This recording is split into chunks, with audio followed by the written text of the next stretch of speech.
సాముద్రిక శాస్త్రం ప్రకారం మీ గోర్లు ఇలా ఉంటే ఆర్థిక సమస్యలు, కష్టాలు తప్పవు. మనిషి భౌతిక నిర్మాణం, ముఖ్యంగా అతని గోళ్ల నిర్మాణం వారి స్వభావం, భవిష్యత్తు గురించి అనేక ముఖ్యమైన సమాచారాన్ని అందించగలదని సాముద్రిక శాస్త్రం చెబుతుంది. ఈ పురాతన జ్ఞానం ఒక వ్యక్తి శారీరక శరీర నిర్మాణ శాస్త్రాన్ని అర్థం చేసుకోవడానికి ఒక మార్గం మాత్రమే కాదు, అది ఒక వ్యక్తి మానసిక స్వభావం, ప్రవర్తనా శైలి, భవిష్యత్తు గురించి కూడా మనకు తెలియజేస్తుంది.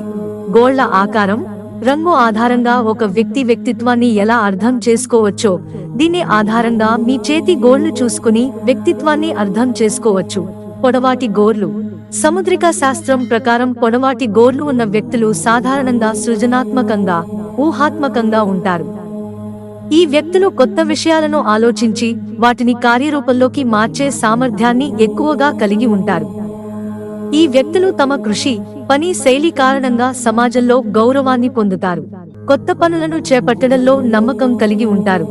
గుండ్రని లేదా అండాకార గోర్లు ఉన్న వ్యక్తులు చాలా స్నేహశీలి అయిన స్వభావాన్ని కలిగి ఉంటారు. వారు ఇతరులతో త్వరగా కలిసిపోతారు. వారి సంభాషణ శైలి ఇతరులను ఆకర్షిస్తుంది. ఈ వ్యక్తుల వ్యక్తిత్వం కూడా సానుకూలంగా, స్ఫూర్తిదాయకంగా ఉంటుంది. దీని కారణంగా వారు ప్రజలలో త్వరగా ప్రాచుర్యం పొందుతారు. వెడల్పుగా ఉండే గోర్లు ఉన్నవారికి మానసిక సామర్థ్యం ఎక్కువగా ఉంటుంది. వారి మనస్సు పదునైనది, తెలివైనది.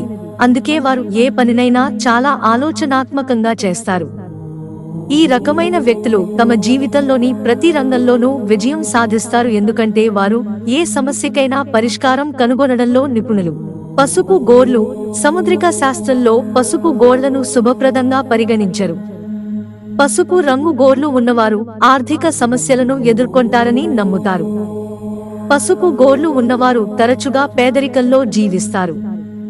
వారి జీవితం పోరాటాలతో నిండి ఉంటుంది. వంకరగా ఉన్న గోర్లు. వంకరగా, గరుకుగా ఉండే గోర్లు ఉన్న వ్యక్తులు జీవితంలో తమ కృషి, పోరాటంతో ముందుకు సాగుతారు. వారి జీవితం కొన్నిసార్లు కష్టాలతో నిండి ఉన్నప్పటికీ ఈ వ్యక్తులు క్లిష్ట పరిస్థితుల్లో కూడా వదులుకోరు. వారి ఆత్మవిశ్వాసం, పని పట్ల మక్కువ వారు విజయాన్ని సాధించడంలో సహాయపడతాయి. మిత్రులారా, ఛానల్ సబ్స్క్రైబ్ చేసుకోవడం మర్చిపోకండి. ధన్యవాదాలు.